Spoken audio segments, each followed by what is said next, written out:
Hello? Hello? It's good? Okay.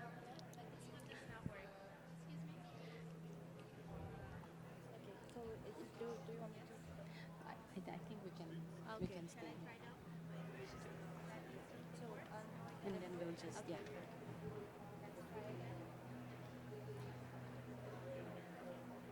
Hello? Let's try now. Okay. There is no button. Good morning. Good morning, everyone. Um, we're still expecting some others to join us, but thank you all for being here for this event on the road to the GEF Assembly 2023. This is on GEF's expanding partnership with CSOs, the youth, women, and Indigenous peoples. I'm Verona Collantes-Lebale. I'm the Senior Gender Specialist at the Global Environment Facility, and I'm pleased to welcome you all here. And I have with me Daniela, who is my co-moderator. Daniela, please. Hi, well, I am glad to be here. I am Daniela Condor. I am a Colombian journalist. I work, in the Global Youth Biodiversity Network. I am part of the youth. And also, I am at the moment in a project with the WWF and the Dolce Vele here. I will be co-moderator of the GEF Pavilion, and we will be talking in this event on a partnership with CSOs and young people, women, indigenous, and local communities on the roof of the GEF Assembly 2023. So we are really again very pleased for everyone for being here. Now to open, we have the GEF manager Paola Ridolfi, and we also have Miss Catherine Potvin from the Global Affairs Canada. First off, Paola, please, for some introductory remarks. Thank you very much, Verona. Thank you, Daniela. And welcome, everyone. Thank you for being here at the GEF Pavilion with us. I'm here on behalf of our CEO, Carlos Manuel Rodriguez, who was called to one of the many urgent meetings that are happening around, and he will try to join us later. So the Global Environment Facility is the largest grant financier for biodiversity that exists, and it has existed for 30 years. And it has provided financing in the amount of 22 billion over the past 30 years. So we're very happy to be here today launching preparation towards our assembly that is going to happen again in Canada, in Vancouver, later in the summer.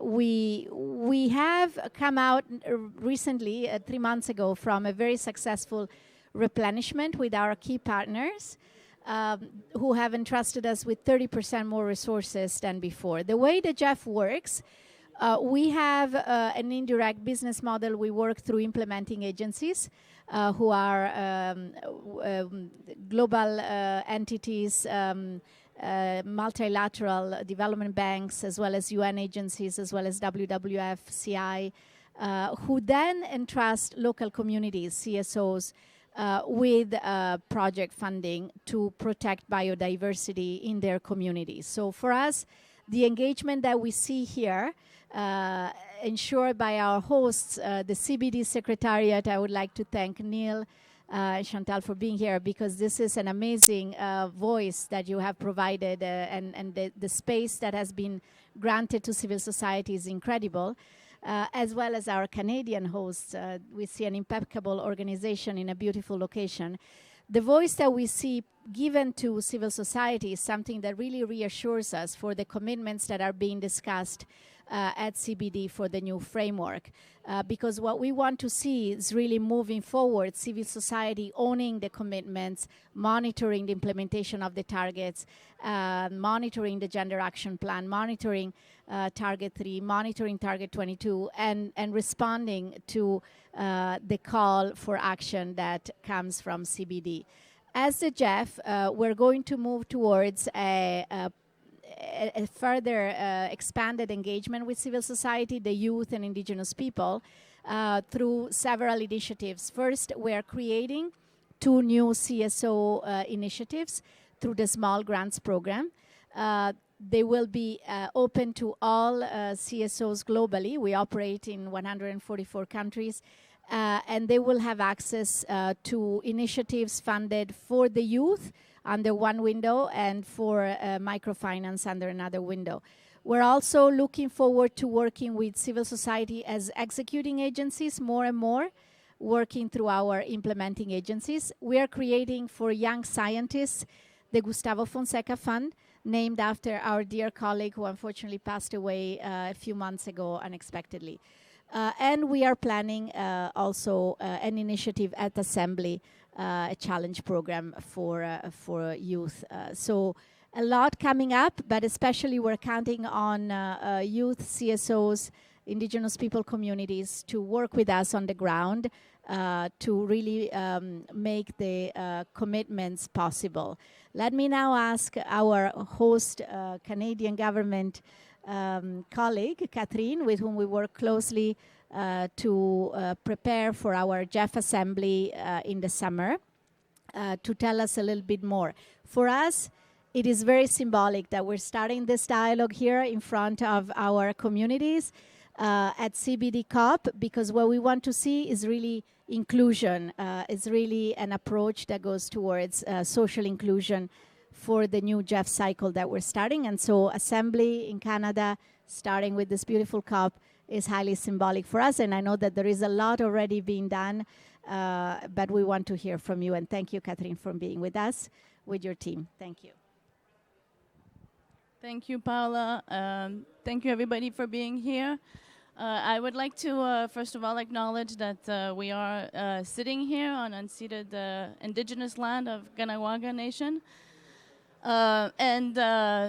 Bienvenue à Montréal. I'm happy also to welcome you as a Canadian here. Montreal has been a place of meetings of Indigenous peoples for a very, very long time, and so it's I'm very grateful that we're all able to be all here and exchange and try to land on an ambitious global biodiversity framework. So. And I really hope that you're all having meaningful conversations and that we come out of this, happy. We will all go away after COP15 doing our own, taking actions individually and collectively, hopefully with the knowledge that we've, new knowledge and new partnerships we've created. So, and then afterwards, so we will be meeting again in Vancouver. Smaller group. We're very happy to welcome the GEF family in Vancouver, other side of the country in the summer, summer 2023. And the idea here is really to essentially hear from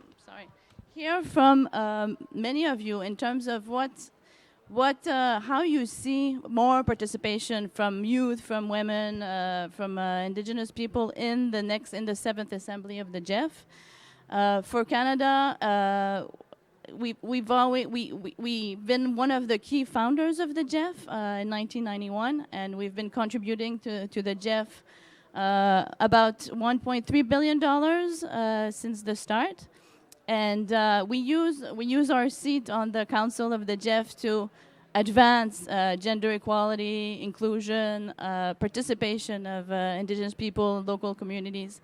And we really, really hope, our hope for that assembly is that everybody can participate. And from now, I want to kind of build on what Paola is saying. From now on, to help design the assembly and deliver it together in a different way. Because we know it's not business as usual. We have to do things differently. So how can we design together that assembly so that we can actually work on some of the targets and the challenges that we're all discussing here now at COP15.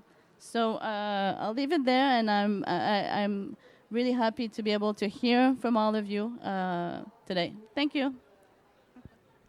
Thank you, Catherine. Thank you, Catherine, for your remarks. Now I would like to invite some of our panelists on the podium, Mr. Neil Pratt and Ms. Chantal Robichaud from the CBD Secretariat. Mr. Pratt is a senior environmental affairs officer and the head of the unit and stakeholder engagement and support secretariat of the Convention of the Biological Diversity. Ms. Robichaud in a associate program management officer. She's the focal point for youth and support coordination of stakeholders engagement in the CBD process. Okay, I would like to invite Ruth Spencer to join the first panel, please. Okay.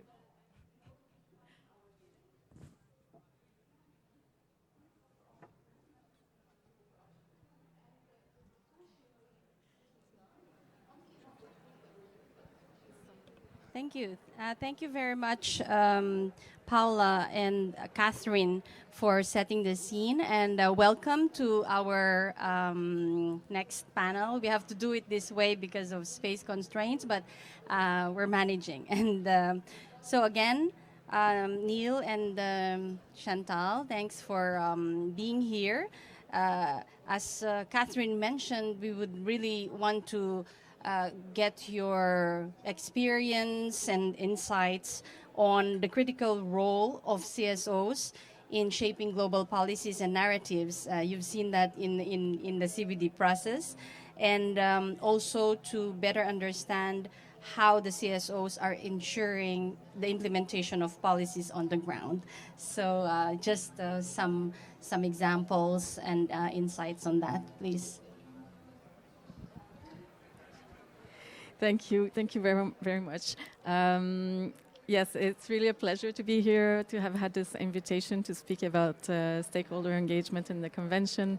We're particularly happy at this COP with the turnout and the way stakeholders are engaging, but also IPLCs, of course, in the tradition under the convention. We have been working with Indigenous peoples and local communities as part of the convention itself in the program of work, but other stakeholders have joined over the years, and me myself particularly, I've been working with youth engagement since 2010 with a greater and greater engagement of youth every year, and this year is really the biggest, I'm glad you're here, the biggest contingent of youth that we've seen under the convention. But also other stakeholders are coming in great numbers. And so at the CBD, we try to facilitate that. Basically, of course, as a secretariat, our role is more to serve parties, right, in this intergovernmental process. But parties make sure that civil society participation is ensured and facilitated. So the parties are requesting us to do that, to facilitate participation. So we do our best to do so because we consider it's very, very important, because parties cannot do it alone, obviously. Governments cannot do it alone, cannot do implementation, cannot support the objectives of the conventions by themselves. So I think civil society organizations and indigenous peoples are better placed to say why it is important for them to be part of the political process and to engage. From my perspective, what matters is that there's a fair participation, an equitable participation as much as possible. We do try every time to give greater access and equitable access to all stakeholders. Also because we also try to avoid the compartmentalization, because of course we use the groupings like youth, IPLCs, women, etc.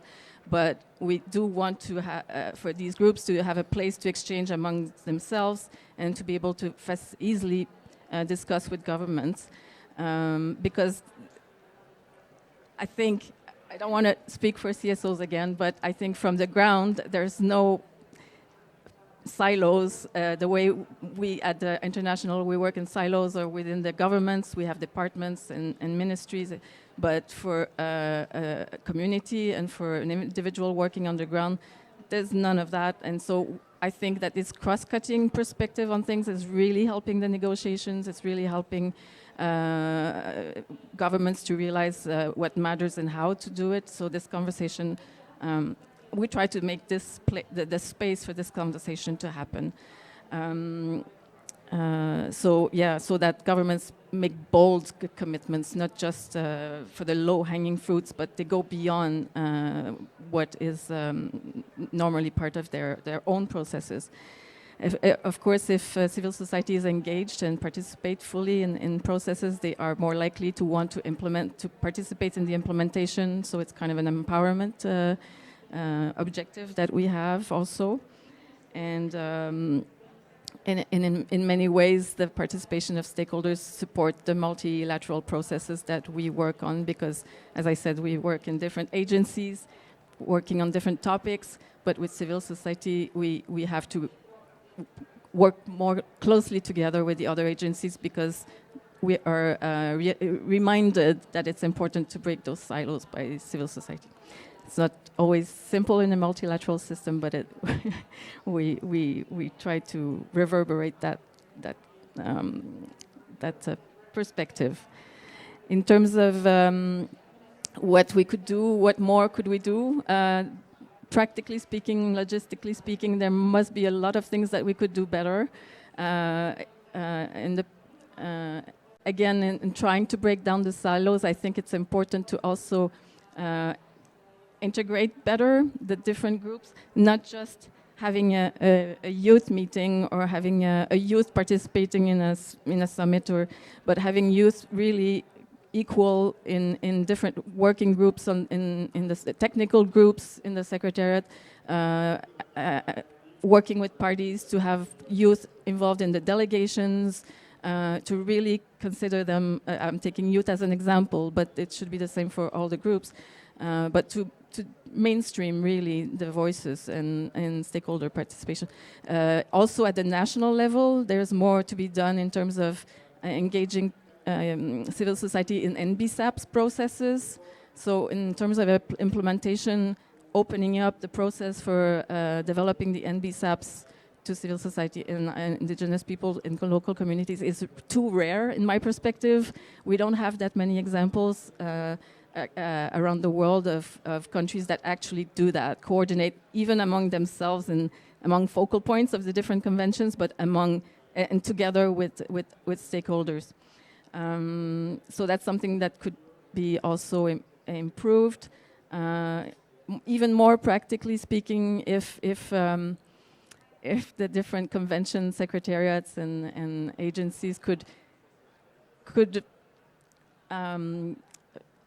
announce the dates of their meetings, it looks a little bit looks a little bit pragmatic and practical. But I think for civil society to organize themselves in a few weeks to come to a meeting and to be fully prepared and to represent hundreds and thousands of people back at home, it's very difficult. So I think at the UN we could try to do better, to organize our meetings long time in advance, and so to facilitate participation also in terms of visa processing, because if it's done in like 2 or 3 weeks, we lose a lot of people just for pragmatic reasons. So again, it's not easy at the multilateral level to plan long time ahead. But I think it's something we could keep in mind. And then, yes, of course, the financial and support and resource mobilization aspect. I think all of you have to be involved in the different negotiations here, but you are in a better place to discuss this than I am. Yeah, I think I'm going to stop here because I want to hear from you all. Thank you.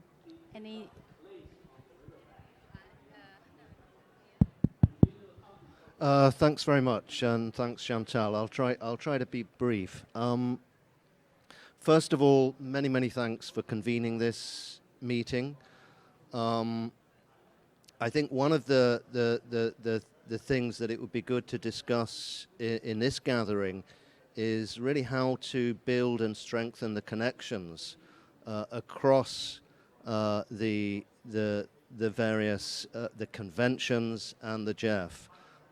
As Chantal was highlighting, the need to break down barriers. And in that regard, the GEF is really in a unique position in the way that it serves multiple conventions.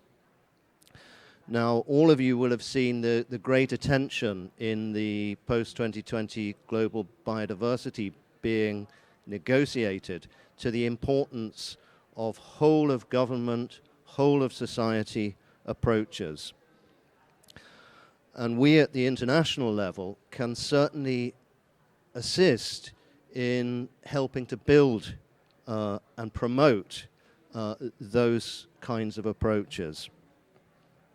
It was good to hear from Global Affairs Canada, looking ahead to the Assembly, you know, that we need to do things differently.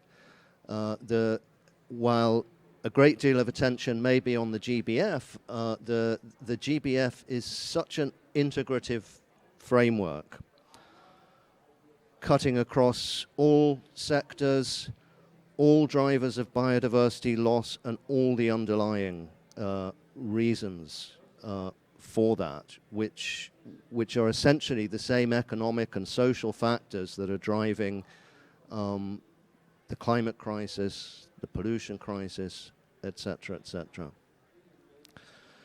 In the CBD, one thing, and you will have picked it up from Chantal's remarks, is that it's very important that the principle of self-organization, of civil society organizations, and what we try to do in the CBD process is just provide the space to enable that.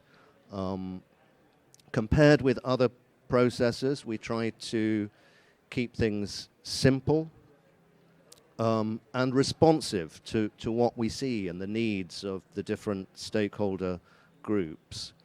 And in that regard, I think the development of coordination amongst the youth constituency is a very good example that Chantal has highlighted.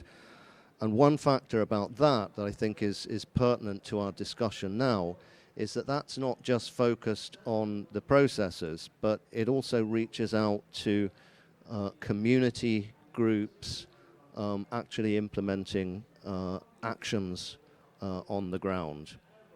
So it's great to see the attention that's being given in GEF to helping to stimulate the crossover between the different processes and issues, and also to open up new opportunities, simpler opportunities that will support not only Indigenous peoples and local communities, but also youth and CSOs generally.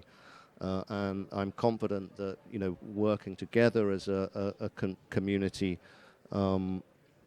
we can help to ensure that to deliver a truly integrated approach, which is also such a focus of the new GEF in a way, and GEF 8 and going forward. So thanks very much. Thank you.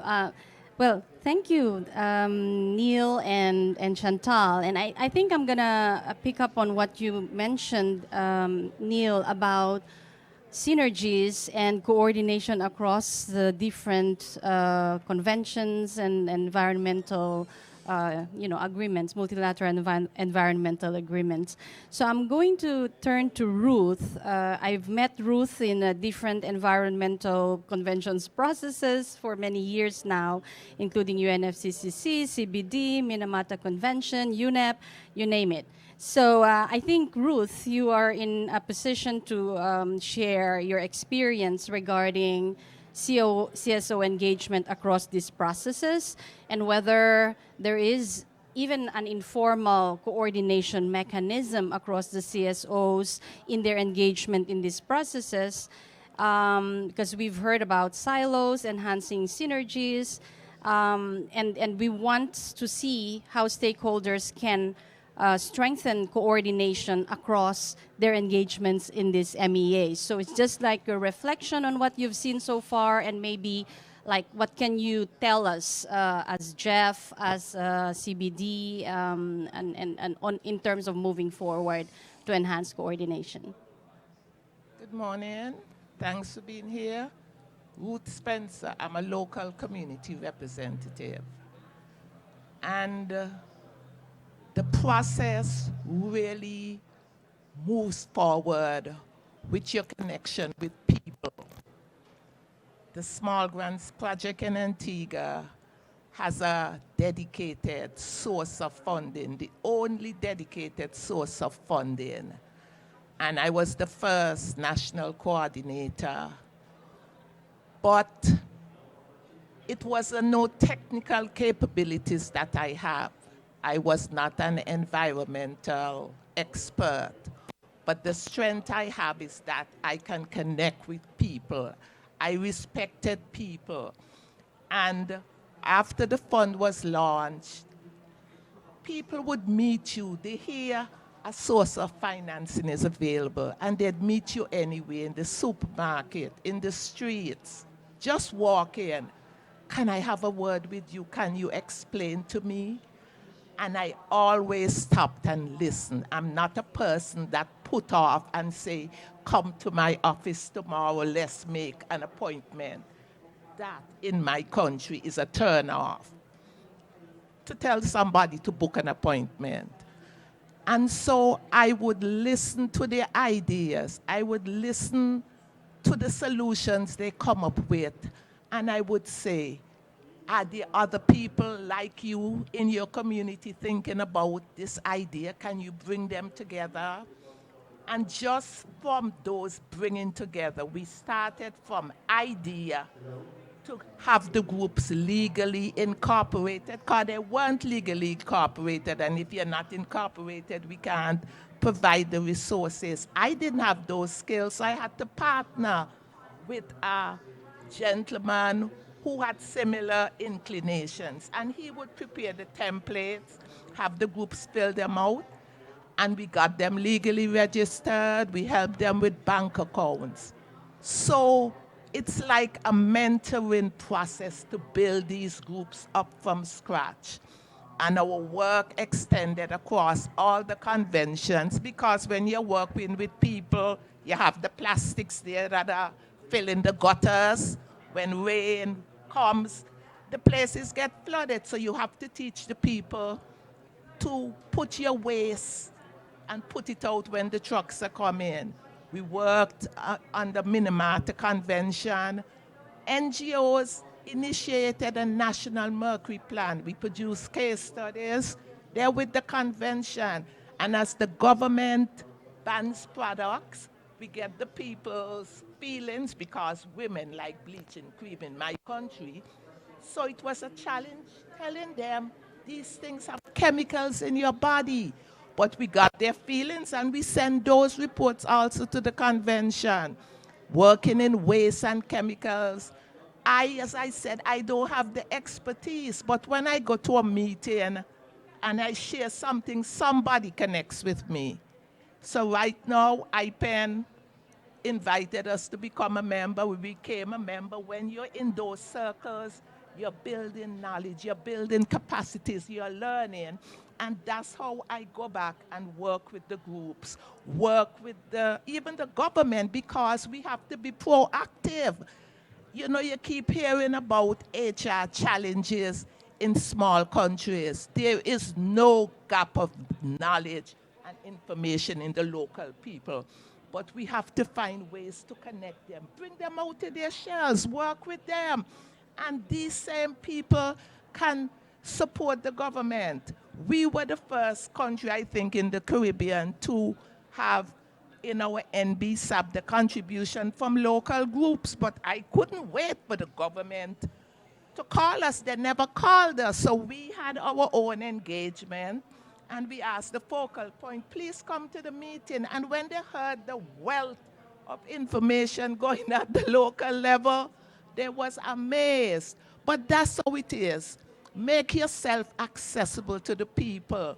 Work with them at their level. You have to start where they are. You're not going to find them being able to, understand a lot of terms and so, but work with them, build them up, and development is a continuing process. So now, even though I'm not the national coordinator, there are so much other things that I'm doing to build them up to, it is. Thank you.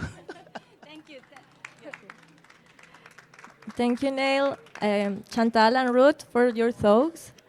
I would like to invite to the podium now our remaining panelists, Mirinalini Ray, the co-coordinator of the UN CBD Women Caucus, Christian Schewarzer, Global North Focal Point, Global Youth Biodiversity Network, Gladman Chief Meme, a conservationist, biologist, environmental policy planner, and local community representative from the Southeast Lao of Zimbabwe, and Carolina Rodriguez, regional focal point of international policy of ICA Consortium, and also the ICA National Network member for Colombia.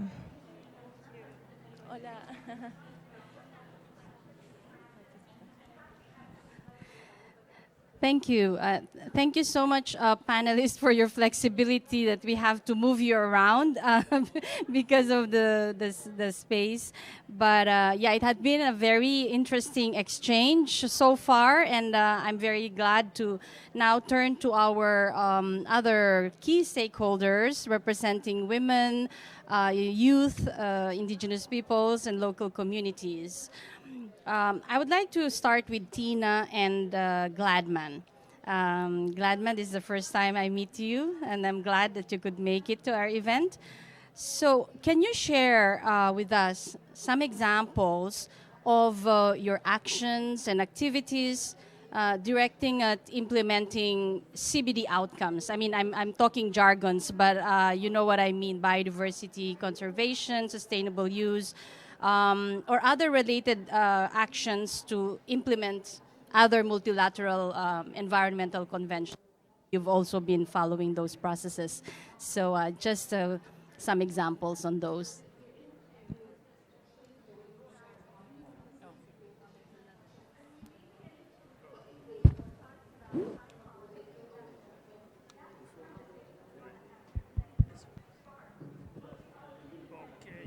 Thank you very much.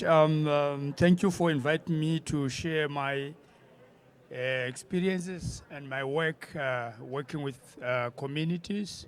I'm a member of the local community from Zimbabwe. My community is known as the Chibememe community. It is found in the southeast low veld of Zimbabwe. And we are located close to the second largest protected area in Zimbabwe, which is known as the Gonarejo National Park, and one of the biggest wildlife conservancies in Africa, which is known as the Save Valley Conservancy. So we are very in the thick of biodiversity. As a community, we are involved in a number of things, both those aspects that deals with policy and practice, and also implementing policy on the ground. My community is involved in the management of community forests within the community, but also assisting other communities around to manage their woodlands and forests as well. We have an island in a river known as Zvembawa Island, and that island is the one that we are managing together with the riverine forest. We are also engaged in sustainable agriculture, the growing of traditional crops that are very important for the livelihood of local communities. We are also involved in wildlife conservation at a larger scale with the greater community, which is known as the Gudo community, under what is known as the Gudo Trust, which is a trust that is managing more than about 8,000 hectares of land that is managed by that community. In terms of policy, we are involved actively with our local authority, and also at national level, we've been involved in a number of policy development processes. We have been involved in the development of the National Biodiversity Strategy. We are active participants. We were in that. We've also been involved in the crafting and development of our new constitution. There was a new constitution that was developed in our country in 2013, and we were the key people to influence that constitution, and it has actually started, it recognizes the rights of local communities through our efforts. At global level, we've also been engaging in the CBD. And more importantly, related to the GEF, I want to highlight the fact that our project has been involved with the Small Grants Program, and we got some support from the Small Grants Program. One of the most interesting experience for me for the GEF is an incident which happened in 2008, when the GEF was in a process to try and change policy. And they introduced a policy which they called a maturity, where they were trying to graduate and label certain countries as mature countries, and they were not supposed to get funding. I'm not quite sure about the details of that, but all I know is my community is one community that stood up in terms of stakeholder engagement to say, no, the Small Grants Program is a window that should be maintained and supported to allow indigenous and local communities to continue getting funding directly. And I still remember in Bonn, we had to write a petition which was signed by more than 50 representatives of local communities, which we sent to the GEF CEO and maybe the presidents by then, to try to say, no, this approach is not good for us as indigenous and local communities. And I think still now we feel the further engagement should continue between indigenous peoples and local communities with GEF, because I'm quite aware there is another development which is taking place also within GEF, which might affect indigenous peoples and local communities. So in short, we cannot actually continue, but what I'm saying is that engagement, stakeholder engagement is very important, and as indigenous and local communities, we are available to engage.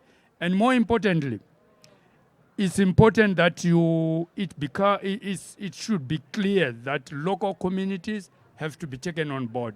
As I can see from what is on the wall, it's youth, women, indigenous people. The assumption is that local communities are there. But I want to let you know that local communities are there, are there in our brain, but practically they are absent. If we were to look at the participants here of IPLCs,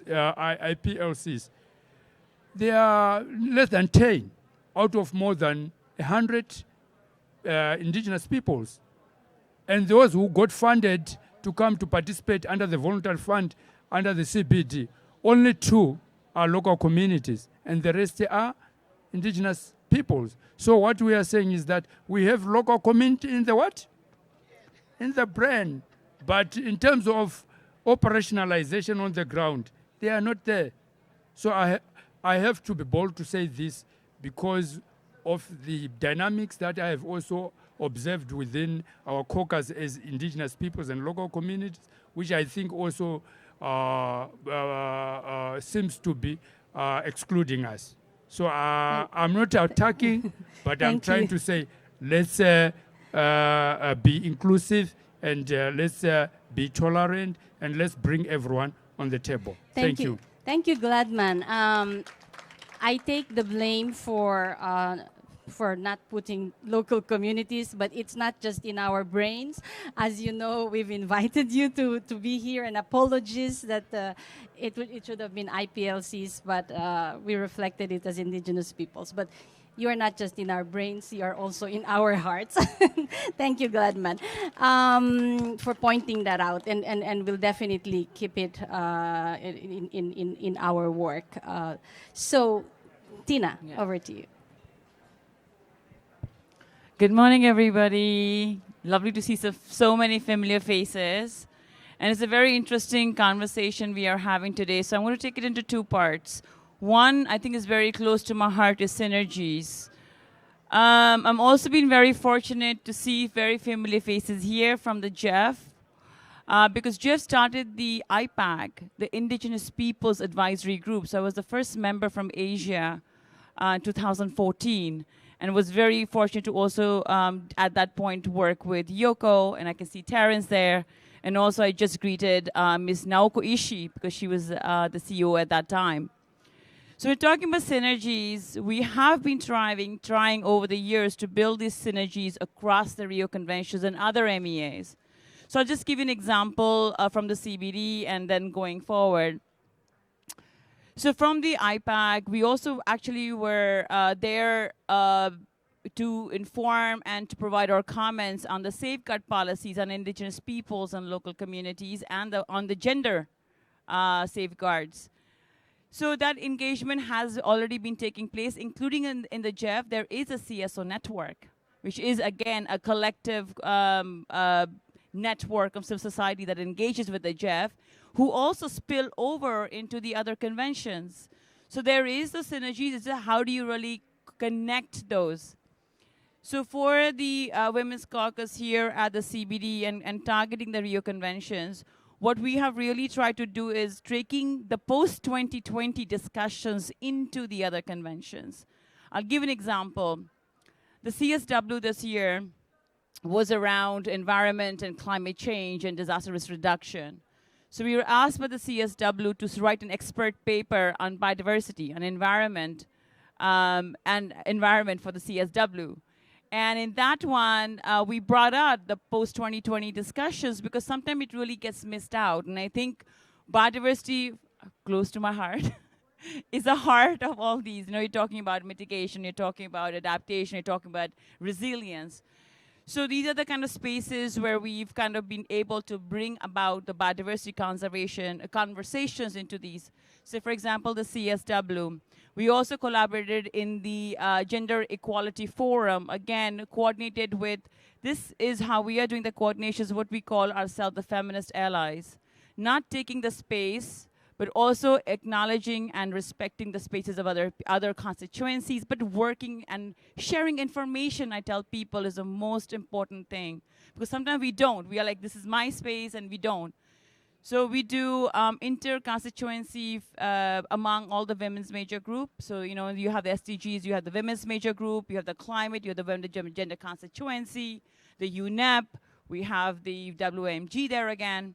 So including in the UNIA Assembly, this time we collaborated with them to again put in the post-2020 global biodiversity framework, including the discussions on NBSAP. So we had some side events there and looking at those discussions. Also looking at, so these are like some concrete examples of how we are really been taking this policy forward into these different spaces. And also in the climate, I met some of you there because this was also really very big, because this time the UNFCCC organized one biodiversity day dedicated on the November 16th.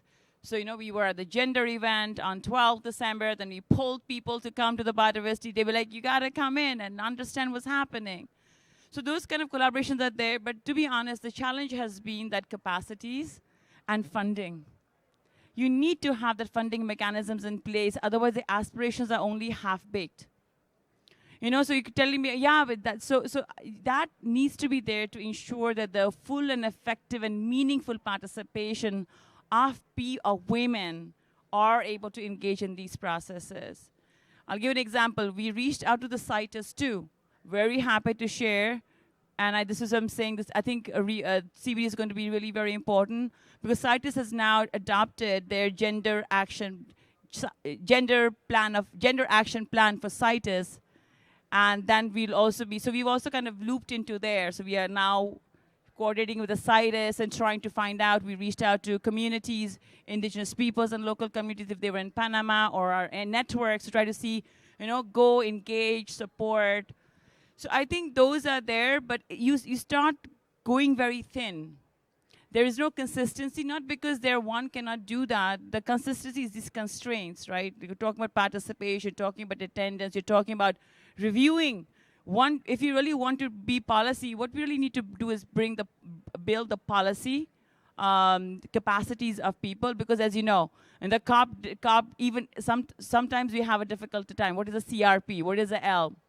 So now coming back to the CBD, how we have been doing that, and I'm really happy to see our constituency growing. It has always been a challenge because we don't have any dedicated fund. So we have to plead organizations to please come and join the Women's Caucus meetings.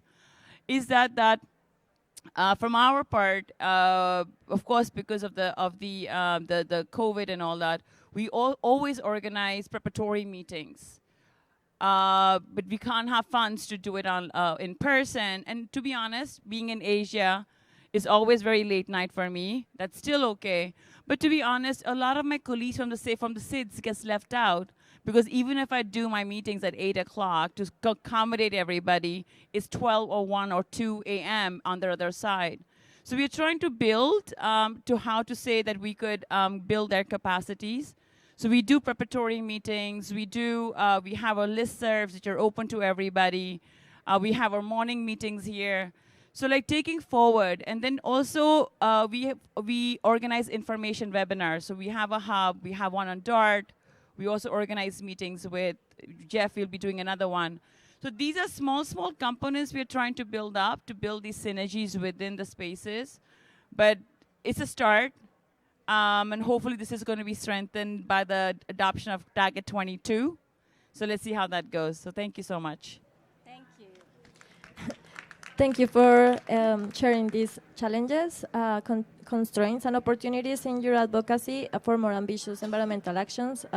To all the panelists, including Ruth, what gives you hope? Sorry. Okay, so Christian and Carolina, can you share some challenges, constraints, and opportunities in your advocacy for more ambitious environmental actions, please? Okay, thank you so much for... both of you. So yes, okay. First? Okay. Thank you so much for this invitation, and Ruth for said to me this opportunity to talk about our experiences.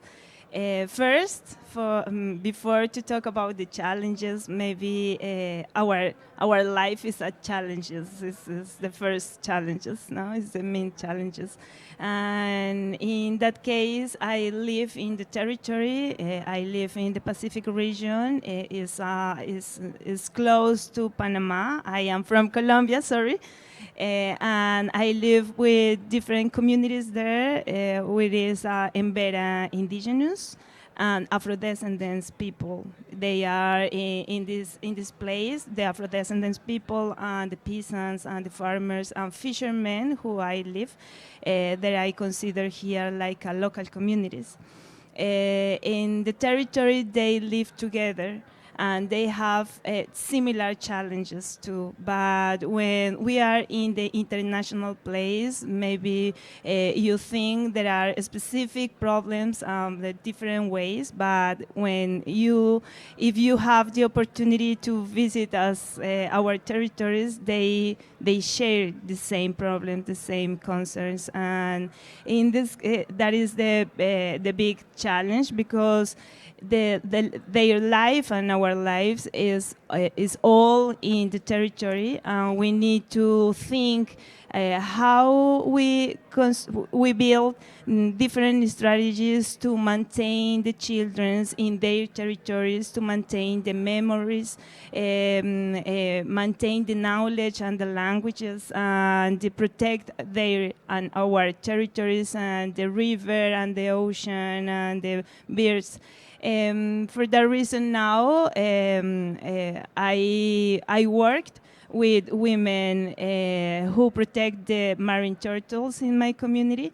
But at the same time, I work is a little weird, but I work and my part of my family is the traditional hunters in the community. They have a customary knowledge about the animals, the different animals, and the fishermen there. And for they are very difficult to work with the institutions. They are the part of the community government. The community government, the name is Community Council and Cabildos, Cabildos Indígenas, and Community Council in Spanish is Consejos Comunitarios. The Community Councils is from Afro-descendants people and Cabildos from for indigenous. And one strategy for work these challenges is to create the alliances between indigenous and Afro-descendants and between the local governments and community governance and build the governance, because in Spanish the governance is different for us, because governance is when different people can talk and create different alliances. And that is one, and for that reason we have now the alliance between Afro-descendants and indigenous people. We in this moment we are creating other kind of alliance with policy and the National Natural Park, because there are one protected area. And other strategy is to, like 30 years ago, the community create a community protected area is close to the National Natural Park. And the idea is to strengthen the different customary conservation strategies there. And this area has the coast in the ocean, Pacific Ocean, and the rainforest, and there like 30 rivers too, connect the collective territory, the collective Afro-descendants territory with the collective indigenous territory.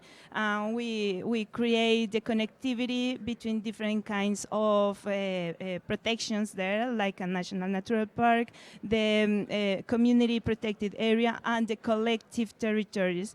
Because the hunters now they are the custodians for the wildlife inside of their community, and they promote the community scientists too. And one was the governance, other is the community science, and they have a researcher investigation research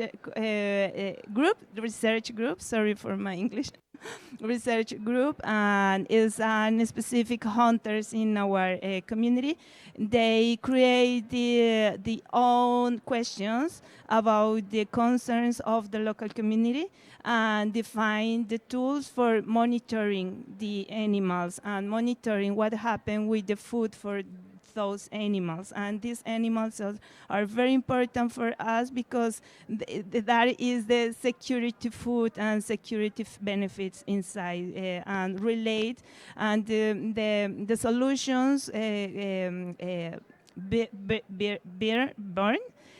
are born from customary knowledge, from hunters. That is other. And the third is the education. For us is very, very important, because in different communities and indigenous communities too, we have big problems with maintain the transmission systems of customary languages, because there are different problems outside who come in these territories that promote the different kind of conflicts, and the children live that, and this transmission system broke every day. For that reason, the traditional hunters create the alliances with the education systems too, but at the same time with the no formal education. For that reason now we create the Center of Community Education and Community Research. Inside, the idea is to promote the creative initiatives from wisdom, from own wisdom of the hunters, fishers, and custodians of marine turtles there. That is our three kinds of strategies to protect the customary conservation system. But sorry, this experience has been very important for us because thanks for the small grants of the PPD, of the GEF too, we have the opportunity to create the national network between different territories and areas conserved by indigenous people and local communities. And our territory, the name of community protected area is Refugio de Fauna y Flora Comunitaria, Community Fauna and Flora Refugee. And there we receive different experience of indigenous peasants and Afro-descendants people in our territory. That is a lot of money for to have the opportunity to exchange the experiences, but it's very necessary to have that space because we need to exchange information. We need to share the knowledge and share the wisdom too. And then with this opportunity, that was a very important strategy for us in our country. I had the opportunity to stay now in the ICCA consortium. Is the global network of the conservation of the territories and areas conserved by indigenous people and local communities of the different continents. And that was very, very important for us because I can transmit the experiences in Asia, Africa, and America to the hunters on my family and my friends in my local community. And we can talk about the different indigenous Afro-descendants, farmers in Asia, fishermen, and we know that we have the similar challenges and the similar concerns. And this space with the CBD is very important because for this global network and national network and the experience in territories, we can bring the voices of the territory because we need to be listened with different people who don't understand a little more the problems and the necessities in the territory, because when we talk the local communities, is about the people who lives in territory and they don't have the opportunity to get out or to support to talk about their situation in these places. For that reason, we have a less participation. That is other important support for the financiation to promote more the participation of the people lives and that are the custodians in the territory. Thank you. Thank you. Thank you, Carolina, for what you shared, and we're happy to continue this conversation with you, of course. But before that, Christian, from the perspective of the youth. Thank you very much for the invitation. I'm very glad to be back here again.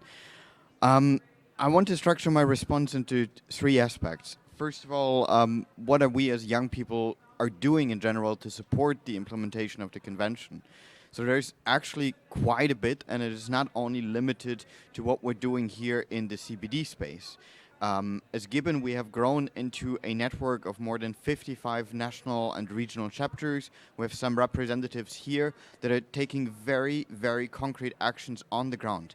They're active in environmental education, they're active in national advocacy campaigns, they're active in activities to support the implementation of national biodiversity strategies and action plans. They are organizing engagement opportunities that are very much at the heart of everything of what this convention is doing. And this is something that I really want to highlight because the importance of grassroots activities are quite often forgotten when we're back in the negotiation rooms, when we're talking about brackets, when we're talking about whether plastic pollution should be prevented or eliminated. For us as young people, it's not so much about the individual words that we're negotiating here. We are desperate. We are really anxious about our future. We want to see concrete action, and we're so anxious that we are absolutely ready to start doing this by ourselves. However, in order for us to get there, we need to change the political system. And that is part of the reason why we are here in the CBD space, because for us this is an incredibly important forum where we can be present, where we feel welcome to create these systemic changes that then enable the activities that we're trying to do on the ground. So I think all of this is like really a circle that we have to recognize. When it comes to enabling this engagement, I think there is actually a lot that the GEF can learn from the CBD. But it all basically comes down to one very essential factor, and that is trust. We could not have built our network, and we could not have brought, as Chantal mentioned, the largest youth delegation in the history of the CBD if there would not be an absolutely excellent and trustful working relationship between our network and the CBD Secretariat. I think what is not going to work is when big institutions like the GEF, like UNEP, are trying to come up with their own solutions for youth engagement. What I'm seeing across the UN is that all kind of UN agencies are trying to build their own youth engagement programs. And quite frankly, many of these programs end up to be quite tokenistic. You know, you have your funding proposals, you need to bring X number of people from that world region and from that world region, and you basically just tell young people what they should do, how to engage. You don't let them organize by themselves. The difference that we had with the CBD is that they completely let us decide what we do and how we do it, and let us build this all up from the ground. And then the other essential factor for the successful implementation of youth participation in this convention was that the CBD Secretariat also helped us to open doors. Doors that we were really, really struggling to open by ourselves because nobody was trusting us, nobody was taking us serious, nobody wanted to invest into youth 8-9 years ago. This has massively changed now, but if the CBD Secretariat would not have made this effort at a time when there were very few other actors, it would just not have been possible. So what my recommendation for the GEF and for the Assembly is to start as early as possible, to really discuss how we can organize youth participation in the most structured way possible, to reach out to partner organizations, and to really think this through as a holistic activity. What I would love to see would be a concrete project that we could start to agree upon in January, February, and then we start from January, February to prepare activities all the way until the GEF Assembly. But it needs to happen in such a structured, long-term way. It needs to come with concrete resources, because right now, as Gibbon, we would love to engage with the GEF. We would love to support these processes. We have some people sitting here in the audience that have engaged with the GEF previously through online processes. But I absolutely believe that there is much more that we could do. But essentially, this stands and falls with resources. Because as much as I hate to say this, we do not have any permanent budget where I could just say, okay, the next 6 months we have 2 people in our team that just going to work on preparing for the GEF. But if we have these resources, then we can do this. And what we can do with these resources, you can see at this conference here, if you go to our exhibition, if you go to our pavilion. So I think this model that we have developed in the CBD is something that could very well be adapted to the GEF. But it needs to come in a structured way, it needs to come with predictable funding, and it needs to come with funding that supports the coordination of all these activities, because unfortunately, that's what it stands and falls with. But we can only enable this if we trust each other, if an institution like the GEF gives us the resources and gives us the independence, the autonomy to really implement these in a way that is led by young people for young people. And unfortunately, in the UN system, it's not the rule, it's the exception that it's happening in this way. Talking a little bit about challenges, we had the privilege to have 2 conversations with the Secretary General at this conference. That is an extraordinary privilege that we also owe to the CBD Secretariat, because they helped us to facilitate this dialogue, and we're really grateful for this. What the Secretary General said at one point to us was that we as young people should take over now. This is our space, that it's now on us to kind of make every effort to solve the situation. And as much as I appreciate this comment and as much as I believe in his good intention, at the same time I feel it is so incredibly unfair to put all the responsibility on young people. You know, we absolutely appreciate the empowerment that is now being given us, the recognition, but we're not the ones that have caused the situation that we're in. We're living in this reality, but unfortunately without external support, without the resources, without the system in which we create this change, it's just unfair to ask us to solve all these problems. I can give you one example. For this conference, we have been fortunate enough to find more than 25 funders to bring us here. And I cannot express to you how grateful I am to each and every individual in these 25 funding organizations for literally moving heaven and earth, who are working through day and night to find ways to get the funds to us quickly enough. Because we had one challenge. This system here, in which all these providers were willing to give us funds, was designed in a way that the funds would arrive whenever, and they were really counting on the fact that we could provide €500,000, almost €1 million from our budget. That budget doesn't exist. So we had to do, when our partners realized this, it was a giant effort to figure out ways to get those funds to us in time. And the truth is, even though despite we had all these best efforts on the individual level, the way the transactions of funding are designed, the funds only arrived after our youth summit. And if we would not have had some support from some private sector organizations, we would simply not have been able to pay for the catering, to pay for the food for the people to arrive at the summit. And this is the reality of virtually all organizations that are working on the grassroots level. And if we want to create this change, we need to come up with systems. And I think this is at the very core of what GEF is doing, where we're not mobilizing funds in a matter of several months or several years, but we have to find solutions how this can be done in weeks, in 2 months. And certainly this system is not compatible with a COP that was only announced around 4 months ago. And I think this is just like a reality that we have to acknowledge and try to transform, because otherwise everything that we want to do with the implementation of the post-2020 Global Biodiversity Framework is going to fail again, and we're going to sit here in 10 years again and going to look at why we could not achieve the targets, but we need to find ways for quicker mobilization of resources. And that is my last sentence. That only works if we trust each other and if we really develop a new foundation of partnerships between youth, women, local communities, indigenous people, and all other stakeholders here, and these big institutions. Thank you. Thank you. Thank you so much, Christian. Very well said. I'm seeing that my colleagues are taking down notes. I know we're running out of time, but my colleagues said we can extend a little bit before the next event. But I also acknowledge that there are other people in the audience, so maybe if one or two would like to share something, some lessons. Yeah, my co-moderator, in fact, will be very happy to also share some of her experiences. Well, I am journalist in Colombia, and for the last couple of years, I traveled to the areas where is army conflict in my country.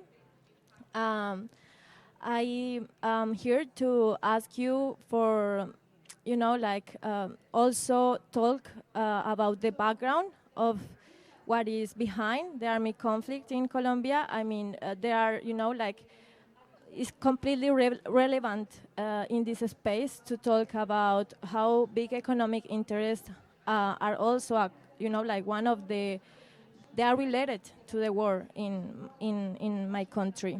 Thank you for speaking about the Pacific region. I went to Buenaventura, and I am just concerned of, how, all the, is one of the main, it's a really a strategical point in our country, because it's in the Pacific coast, and it's where the whole importation and exportations, just go through that area of my country, and there are big companies that are just taking the water, and the people there just have access to water one or twice.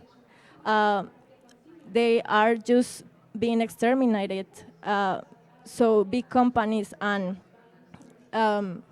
government can take their territories. So this is a strategy that is going on, and I don't see anyone talking about that in here. But it's completely relevant for us to have a space, because we are trying so hard to build the peace in my country. We are tired of, just having so much struggle. I mean, everybody struggle with the consequences of the army conflict in my country. We are just so tired, and we need help, but real help, not just, convenient help, not just for the economic interest, but also because there is people in between that is not related to the army conflict, and they are dying every day. Every day. There are children that cannot go to a soccer, they cannot play soccer because they may die between the conflict. I mean, it's just so not fair to live like that.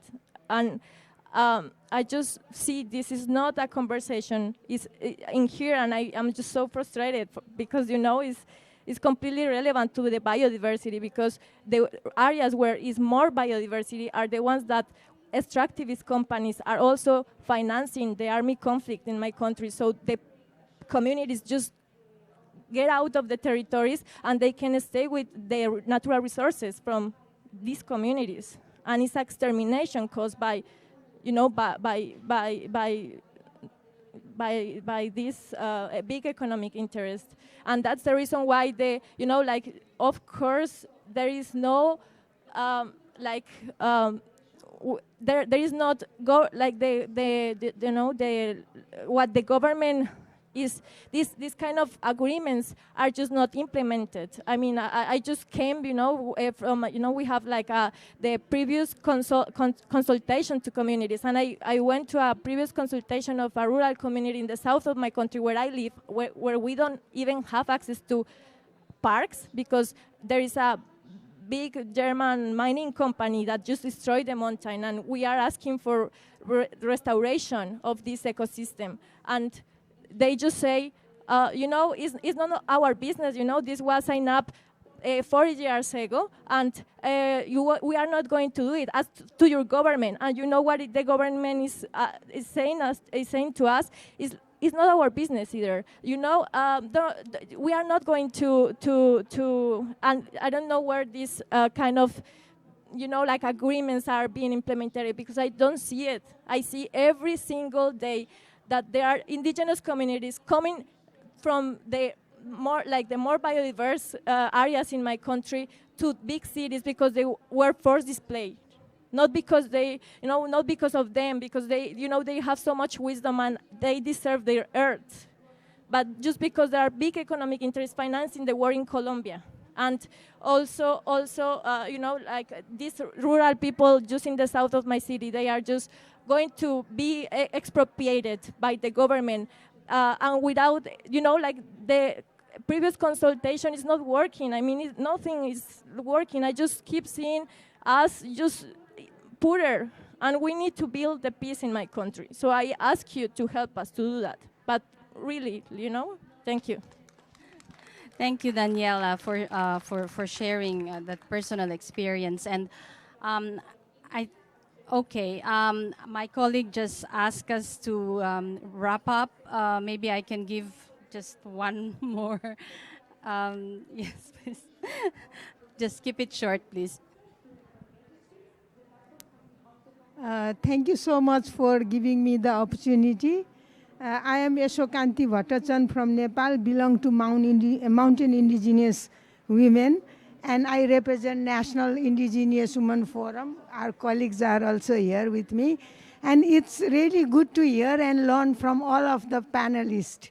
And most of the important thing, similarly working in our area with the with the endangered indigenous peoples of Nepal. And our land and territory and resources has been criminalized. And our skill, technology, and our practices has been criminalized. due to the aggressive development. Like she said, hydropower, protected area, wildlife conservation, hunting area, our indigenous brothers, sisters has been evicted and displaced from their own ancestral homeland and has caused bonded labor, refugee, landless, and have been migrated into the foreign countries. And also the Ruth talk about the women saving formation of the group. We also do the similar kind of work, and also the participation and representation of indigenous women is not prevalent because of there is no free prior informed consent. While the forest or while government is launching any plan and policy, as Nepal is party to United Nations Declaration of Rights of Indigenous People and also ILO Convention, CEDAW, many conventions. But and what I want to say in the end, there are a lot of stories I want to share, but there is no time. We are angry because of injustice, because of inequality, discrimination, exploitation, but still we have hope, so we are here.